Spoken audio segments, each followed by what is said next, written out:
বাংলাদেশ এখন ক্রিকেট অনেক ভালো করছে। সকল দুর্নীতি থেকে মুক্তি দিয়ে আমরা যেন সুন্দরভাবে খেলাটাকে এগিয়ে নিতে পারি, সেই লক্ষ্যে আমরা কাজ করছি।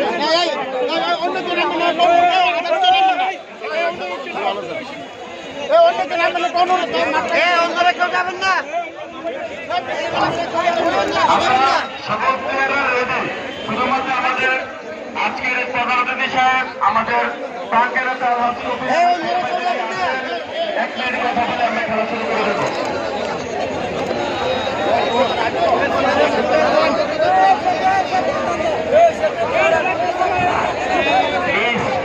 দর্শক মন্ডলী, আপনারা দয়া করে প্লিজ আপনাদেরকে অনুরোধ করে বলছি, আপনারা মাঠ থেকে বাহির হয়ে যান।